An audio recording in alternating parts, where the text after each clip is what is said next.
qura hattoki kompyuter bilan o'tkazilsa ham bir tomonni mana shunaqa qaynoq, bir tomonni esa nisbatan yengil qilib qo'yyapti.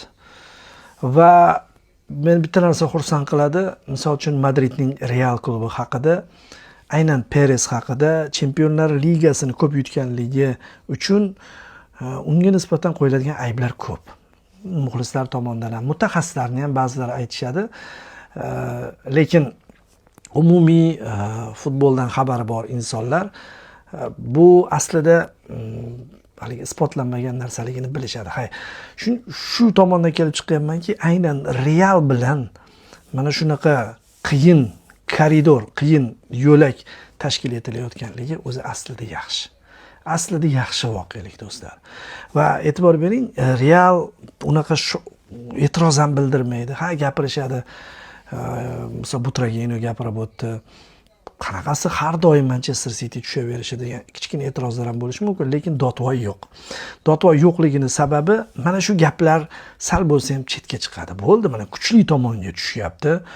Manchester City bilan o'ynayapti. Har yili o'ynaydi. Har yili bular 2-3 ta o'ynash kerak. El Clasicodan ko'payib ketdi menimcha oxirgi paytda va Real keyingi boshga chiqadigan bo'lsa yoki Manchester City keyingi boshga chiqadigan bo'lsa, Bavariya bilan o'ynaydi. Bavariya ko'p ehtimol Atalantani yutsa kerak. Qur'a shunaqa chiqdi. Nima deymiz endi? Manchester City bilan so'nggi yillarda, 20-yildan keyin o'rtoq bo'lib qolishdi. Bu o'rtoq oxir muhabbatga ham aylanib ketdi. O'sha Shaxtyorga aytilgan gapni Pep Guardiola yana takrorlab o'tmasaydi degan xavotir bor. Endi hozir ayni pallada Kylian Mbappe jarohat olgan bir paytda Manchester City bilan o'yinda Realni men favorit deya olmayman. Vinicius zo'r formada, Rodrigo o'zidan o'zi Manchester Cityga qarshi o'yinda tirilib qoladi, qayerdandir keladi. Haligi quruqlikka tushib qolgan baliqqa o'xshaydiki, unga ozgina suv sepilsa, Manchester City degan suv sepilsa, birdan haligi suvni taftini bilib turib, hali yashayotganligini go'yo e'lon qiladigandek Rodrigo. Shunaqaroq formada, hozir bilmaymiz qanaqa formadaligini, qo'shilgan, boshqa qilgan. Hozir Leeds hujum qilyapti.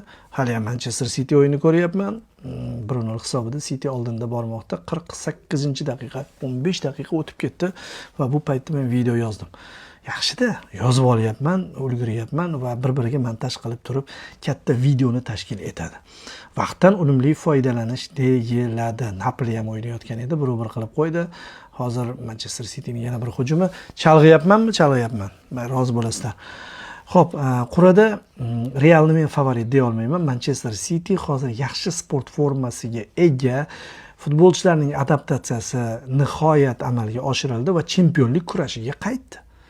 Mana shunisi juda muhim, chunki Manchester City Guardiola bir front uchun kurashadigan inson emas, jamoa emas Manchester City. Ya'ni bir turnir uchun kurashayotgan bo'lsa, boshqasidan umidi uzilgan bo'lsa, Manchester City unaqa xavfli bo'lmasligi mumkin. Lekin bu jamoa 2-3 ta frontda kurashsa o'zini yaxshiroq his qiladi. Realga o'xshaydi, Barselonaga o'xshaydi.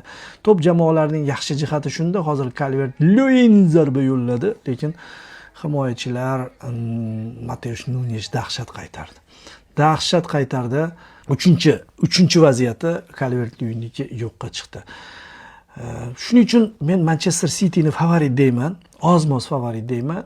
Lekin o'sha gap Real Chempionlar Ligasida haqiqatan ham kutilmalarga teskari yuradigan odati bor. Butunlay boshqacharoq tayyorgarlik ko'radi. U Arbelo bo'ladimi bosh murabbiy, Alonso bo'ladimi, play-offni aytyapman.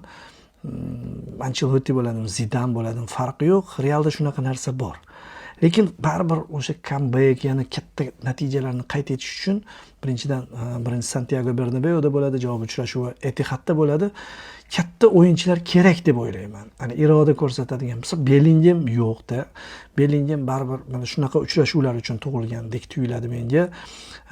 Va Kylian Mbappesi bor jamoa xavotir olmasa ham bo'ladi ko'p holatlarda. Mbappe ko'ryapsiz, diskomfort va uning jarohati tushunarsiz. Hayotida birinchi marta bo'layotgan ekan, jahon chempionatini ham ko'p o'ylayapti, Realni ham ko'p o'ylayapti. Juda bir turbulentность holatiga tushib qolgan. g'alatiroq holat. Shuning uchun ko'p narsa Viniciusga bog'liq bo'lyapti va Vinicius ham Real muxlislarining baxtiga unaqa jarohatga moyil futbolchi emas. Rodrigoga qaraganda otdek yuguraveradi, o'ynayveradi, faqat endi fe'l endi o'zgarmaydi. Fe'lni o'zgartirib bo'lmaydi, do'stlar. Shuning uchun men oz-moz Manchester Cityni favorit ko'ryapman. O'zi umuman Real uchun mana shu bosqichda ishoning Bavariya kuchlidek tuyulsa-da Manchester Citydan nazdimda hozirgi holatda baribir guruhni ikkinchi o'rinda yakunlagan jamoa, chempionatda yaxshi ketyapti. Bugun Borussiyaga yutqazib qo'ysa ham hech qanaqa fojia bo'lmaydi. Kompaniy jamoani balanslashtirdi, oldindagi trio qo'rqinchli raqamlarni qayd etyapti. Mana shunaqa pallada Realga ishoning Manchester Citydan ko'ra hozir ayni pallada o'yin uslub e'tibor bilan Bavariya qulayroq edi. Bavariya qulayroq, chunki Bavariya haddan tashqari qo'rqmay o'ynaydi va Real bilan ham qo'rqmay boshlaydi deb o'ylayman. Qo'rqmaydigan jamoalarga Madridning hozirgi uslubi qulayroq qurol bo'la oladi. Shuning uchun Bavariya tushmadi, balki Manchester City tushdi. Keyingi bosqichga chiqadigan bo'lsa, lekin Bavariya nazdimda favorit. Mana bunaqada agar Real chiqadigan bo'lsa, Cityni dog'da qoldirib Bavariya bilan 50-50 bo'ladi. Chunki bilmadim, Bavariya bilan Real osonroq o'ynaydigan. Eng haligi farqli paytlarda ham, Bavariya zo'r paytlarda ham Real uchun Bavariya og'ir muammolar tug'diradi, boshqa bo'ladi, lekin noqulay hisoblanadi. Tan olaylik, noqulay hisoblanadi. Manchester City chiqadigan bo'lsa, Bavariya favorit deb o'ylayman. O'zi bu tomondan favorit PSG bilan Bavariya bo'lsa kerak. Liverpool ham ajoyib natija qayd etdi bugun. Liverpool ham o'ziga qaytayotgandek-ku, lekin Liverpooldagi kompleks muammolar baribir bor. Buni tan olishimiz kerak. Shuning uchun muammolardan kelib chiqib, himoyadagi ba'zi futbolchilarning chiqib ketishidan osilib turibdi-ku Liverpool. Shundan kelib chiqib turib Galatasaroydan o'taru, ammo keyingisida sal qiynaladi deb o'ylayapman. Birato'la taxminni bildirib ketyapman. Siz bilasiz, bu yo'lakni, chapti yo'lakni, u yerda PSG Chelsea bor. PSG Chelsea ajoyib juftlik, jahon chempionati finalchilari, klublar o'rtasidagi jahon chempionati finalchilari. Faqat Rasinyorda agar Maresca bo'lganda juda xavfli bo'lardi. Maresca mana shu Chelseani saqlab turishmadi-da, Mareskani Chempionlar Ligasida oxirigacha olib borishi mumkindek nazdimda. Chunki u top o'yinlarga zo'r tayyorgarlik ko'radi. Rasinyor esa davraviy tizimdagi yaxshi murabbiyga o'xshayapti. Bu yil natija bermas, Chempionlar Ligasiga olib chiqar jamoani, lekin keyingi yildan boshlab turib Chelsea umuman chempionatda navbatchi o'yinlarni yutib, o'zidan pastki jamoalarni yutib, ko'proq ochko to'playdigan jamoaga aylanadi. Chempionlik uchun kurashadi deb o'ylayman Rasinyor. Ammo bittalik o'yinlarga Maresca zo'r edi. Maresca hozir PSJni yana jazolashi mumkin edi deb o'ylayman. Chunki shunaqa murabbiylarning o'zi turlari ko'p bo'ladi. Bir xil murabbiylar raqibni zo'r ko'rishadi. Ular qanaqadir achkisi bo'ladi shekilli edi. Butun muammolari ko'rinadi. O'sha muammolarni birin-ketin zarbalari bilan mahv eta boshlashadi. Maresca nazdimda ana shu tur murabbiylardan edi. O'ng tomonga qaraydigan bo'lsak, u yerda Barselona hamda Arsenal uchun yashil gilam to'shalgan. Agarda Barselona hamda Arsenal yarim finalda o'ynamaydigan bo'lishsa, bu Qur'aning qadriga yetmagan bo'lishadi. Uvol qilgan bo'lishadi aytib qo'yay. Chunki umum imkoniyat nuqtai nazaridan Arsenal hozir qanaqa pik formada, Barselona qanaqa o'yin ko'rsatyapti va Barselona Flick bilan birgalikda La Liga bilan hozir kifoyalanmaydi. La Liga bilan to'ymaydi. Balki aynan mana shu Chempionlar Ligasini yengibgina qanaqadir maqsadiga erishdim deya oladi Flick Barselonaga kelgandan keyin. Men shunaqa deb o'ylayman. Hozir La Ligani bu yil olsa ham bu bilmadim. Barselona muxlislariga ham uncha tatmasa kerak. Muhimi Chempionlar Ligasi bo'lib turibdi. O'zi ham yaqinda Flickdan so'rashdi. Atletico Madrid 4-0 hisobida birinchi bo'limning o'zida yanchib tashlagan o'yindan keyin eng yomon o'yiningiz shu deyilsa, yo'q dedi. Eng yomon o'yinim, alamli o'yinim bu Inter bilan o'yin dedi.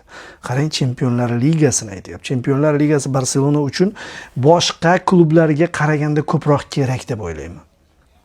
ishoning, boshqa klublarga qarang. Ha, Arsenal uchun ham kerak. Umuman chempionlikni qo'lga kiritmagan, Chempionlar Ligasini olmagan jamoalar uchun muhim bo'laveradi.